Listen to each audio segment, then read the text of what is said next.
I'm Andrew Wilson, and you're watching Clint and Chris on the Sports Horn. I'm Sheldon Reese, and watching the Sports Horn. There's a storm coming. You and your friends better batten down the hatches. Because when it hits, you're all gonna wonder how you ever thought you could live so large.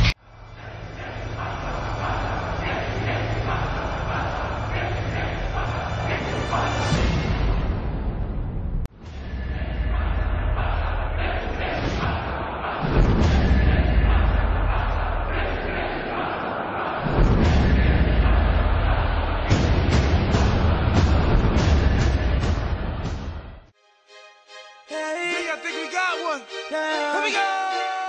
Tell me, what do you see when you're looking at me? Whoa, whoa, whoa. Hey, all the above, all the above, all the above. And welcome one and all to our 2012 Mizzou football preview edition. Welcome to the SEC. Let's go. God dang, it's about time, you know. Here we have this long summer, and I know everybody's been chomping at the bit just like me. Fan Day came along, Clint, and it was a beautiful sight. We are live from Mizzou Football Fan Day. Always a big event. The fans are going to be out here, going to meet some of their favorite Tigers. Guys, it's football season. Mizzou went to camp just a couple of days ago. Here we go. We're at Furrow Field, and basically, where else would you rather be, my friend? No doubt. Big season, big expectations. With going to the SEC this year, it's been a long time since the hype has been this big. With DGB coming in, he'll be here today. We'll try to get some shots with him, some of the other players, and I just think it's going to be a great day for all the fans. We were here last year. It was a phenomenal day. I expect this year to be that much more. Hey, they're going to be wearing those new uniforms that we like so much today, and looking to get some autographs, some interviews, and maybe get my girlfriend give TJ Moe a kiss. I don't know that security will allow that, Chris. However, obviously Fan Day is a day where the players are, and the thing about this university, everybody says it's like a family. And when it comes to Fan Day, this is really the personification of that, because they treat every fan, every child, and anyone that wants to meet the players and coaches, they treat them with utmost respect. This is one of the classiest universities, I think, in the nation, and this Fan Day is a good gauge. It really is. It's when they say every true son, they mean that. They want everybody that is a fan of the Missouri Tigers to not only come in but experience all the facilities, get to know all these great players, who a lot of which have such great stories behind them. And I think one of the most exciting things for me today is going to be to meet Dorial Green Beckham. #1 recruit. See how big he really is, that #1 recruit in the nation, folks. Such a big day. We're so excited. And Chris, we're a month away from the season starting, September 1st against Southeast Louisiana. Of course, the main focus right now, September the 8th against Georgia. First game in the SEC, 71,000 people plus are going to be on hand in the very stadium we're standing in front of. That is obviously the focus right now. No better than that. Absolutely. SEC football, folks, it's finally came to Missouri. We're ready. We're ready to represent. Not only that, maybe bring home an SEC title. Let's go get it, guys. I mean, honestly, we were the first ones in the gate. We were actually interviewed up there by KONU, which was pretty cool. We were all over their website. The Columbia Tribune did a little piece on it. Clint, with this season coming up, more importantly, we got to get down on that new field. Feels amazing, vibrant, just a whole new feel of football. And then to see all the guys in the new uniforms, that was huge. I haven't been this excited for a football season. I can't remember how long. How about 7,500 people showing up for Fan Day? And all the great, the players were out signing autographs. Everybody wanted to meet DGB, TJ Moe, James Franklin, all the starters. The field was absolutely packed with people, and I think it just shows how far this thing has come, and I think the SEC move has really done wonders for the branding of the Missouri Tigers. And so, Fan Day was great. Got to get out there, talk to some of the players. Elaine Ebner was out there. Stacey Wilson, thank goodness for you guys. No doubt. Paige Polly, we got to meet her, and it was a really great time, really great day. Okay, now let's get right into it. Practice has started.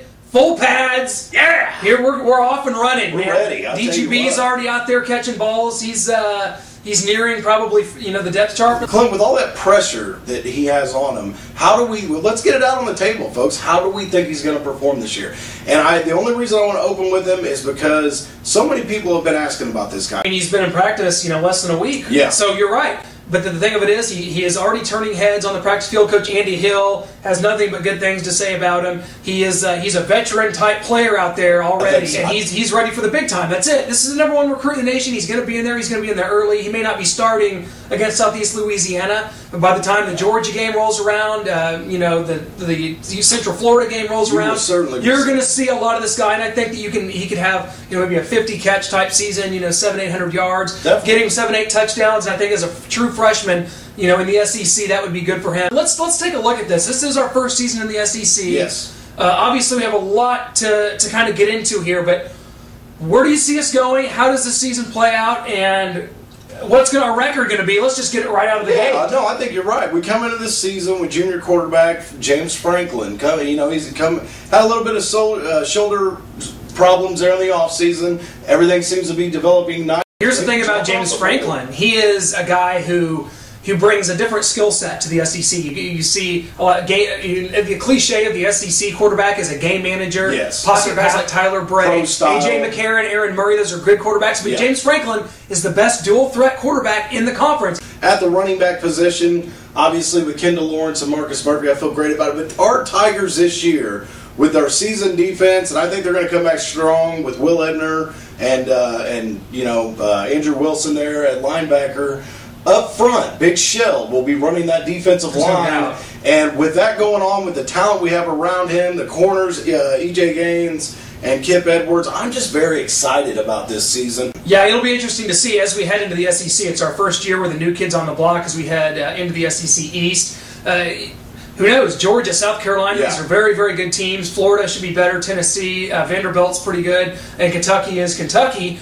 But Missouri's going to have some opportunities this year. Playing Alabama and Georgia at home are absolutely huge for the university. Definitely. We can't talk about the Georgia game enough because of course already sold out. Tickets going for $300 on StubHub. It's our first game in the SEC. Unbelievable! It should be an show up for that one. Should be an electric atmosphere that first SEC ball game. Injury-wise, we've had some injuries up front. Yes. Early in camp, Travis Ruth, a starting guard for us, has gone out with torn tricep. He's out for the year. That opens the door for Evan Boehm, the true freshman from Lee Summit. 77, buddy. That's right. That's what he's going to be wearing. He's probably going to be having to play as a true freshman. And our offensive line, with Fisher returning, how big is that? Because we've got some injuries. How is this offensive line going to come together? I mean, I'm not going to lie. I think it's big, no doubt about it. But I think if there was one guy that was going to handle it, Evan Boehm would be the guy. And the reason I think that, we saw some of his highlight videos. He was a leader on that team there in Lee Summit, and I feel like he will bring that to the table with the Tigers. You got Elvis Fisher, the senior leader, to help guide those guys. And I tell you what, he's a great individual to meet. He's funny, he's witty. I think he'll get that offensive line to where they're playing well as a unit, and if nothing else, he can bring them all together and say, let's go, Mizzou. We're going to have Justin Brett, who played left tackle last year, moving over to the right side.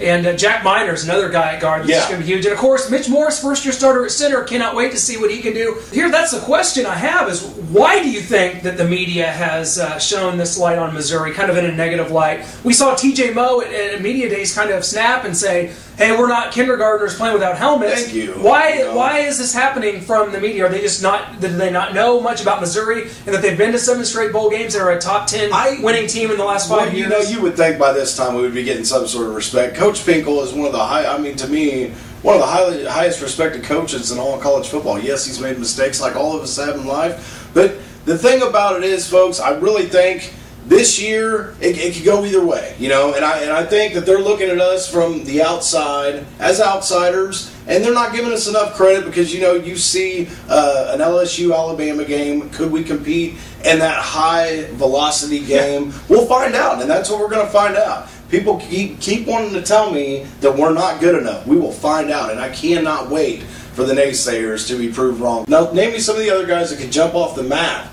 and be like, wow, because I know Jimmy Hunt had a big spring game. That's a good one right there. Jimmy Hunt and Bud Sass are two receivers that have been waiting in the wings for a while. And of course, you mentioned Eric Waters, a guy who had a big touchdown last year against Texas A&M. Yeah. But when you have Lucas Vincent, Jimmy Birds, those type of guys, you also, at the end, don't forget about Braden Burnett, Coney Ely. Oh, yeah. Guys are going to rotate in. It's going to be a good unit. Definitely. It's a big physical unit. But linebacker, I think, is this group's this group's strength. Yeah. Xavier Gooden, Andrew Wilson, Will Ebner, that is as rock solid as you have probably in the conference. We'll be looking at the secondary. Now, obviously, we feel pretty good about Kip Edwards and E.J. Gaines coming after it this year. How do we feel about the safety play, though, Clint? Well, what I really like this year is that there's 4 guys that are going to contribute. And we're going to start with our starters. Kirane Walker and Braylon Webb. Braylon Webb played a lot last year as a redshirt freshman and really made tremendous strides in that safety position. Matt White's a guy that you're going to see come in.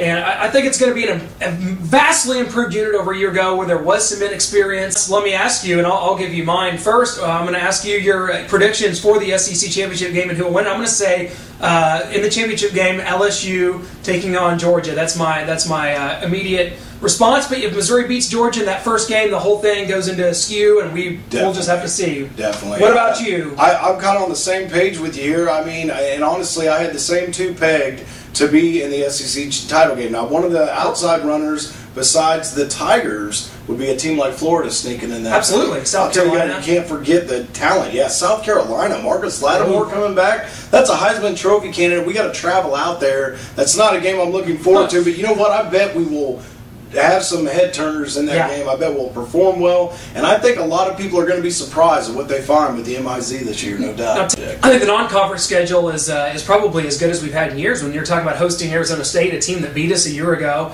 and also Syracuse, a lower level BCS with the Big East, actually they moved to the ACC team, and then you're going to go to 2 Central Florida, which could be one of those classic trap games. I don't know. Tyler Gabbert's down there. We'll have to see. But yeah, that should be interesting. No matter what.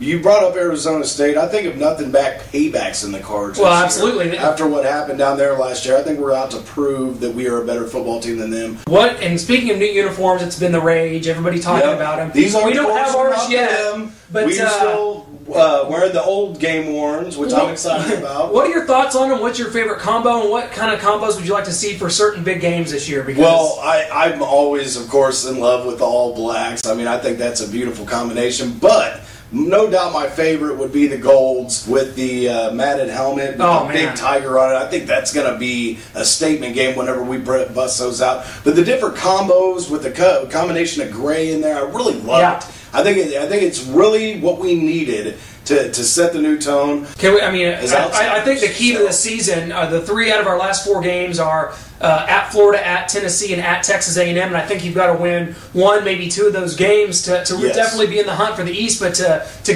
gain bowl eligibility and to get into a good bowl. Well, that's just it's such an unknown going on the road in these locations, because we're talking about going to the swamp on Rocky Top, and we've won an A&M 100 years in a row. Yeah. That's going to be, and that's just it. What's scary is we have won so much down there in A&M. They're getting tired of it, folks. They're in the SEC new this year, too. They're going to be chomping at the bit to play the Tigers. But guess what? If we go down there with that same coolness we did last year, I don't think we're going to have much problems, to be honest with you. As far as with A&M, teams will be, I think, shocked at the athleticism that the Tigers bring to the table, especially at the wide receiver position. Is this the best receiving core in the SEC? A lot of people say that. I mean, my God, look at who we've got, folks. You look at the how we've recruited, how athletic and big these guys. All these guys are tall, big, fast guys. Obviously, TJ Moe being the wild card, but very, as we cliche say, Wes Welker-like. The guy that can play in the slot, do some versatile things, maybe take a handoff out of the backfield and kind of surprise you. But that's just the great thing. We have so much stuff we can do on offense that, it's I love Marcus Lucas. I love LaDainian Washington. And you throw DGB, Jimmy Hunt, Bud Sasser, Wesley Leftwich, John McAfee. This is as loaded at this position as Missouri's ever been, and the problem is how do you cover them all? How do you cover them all? Yeah, and all these guys. Well, I think it's like this: you play the best guy out there. You play the guy that's going to produce, the guy that's going to make the big catch in the big game. That's what we need out there, and that's why you have that kind of depth, just like Alabama and all these other schools do. That's why they have that depth. Chris, what excites you most about this conference, the SEC? I think just just the tradition more than anything, and being able to be a part of it. So many years, for years, I've watched SEC football games on CBS and just blown away by the talent that's in the SEC, especially when you get teams like LSU and Alabama together. But this year, I'm sorry, I think Missouri is definitely going to make their mark in the SEC. And this is going to be a wonderful season. We hope to see all of you guys in Columbia and elsewhere for all these big games. Guys, it's football season, and you better be ready to stick with the Sports Horn because we got you back all season. That's right. Come back and see us.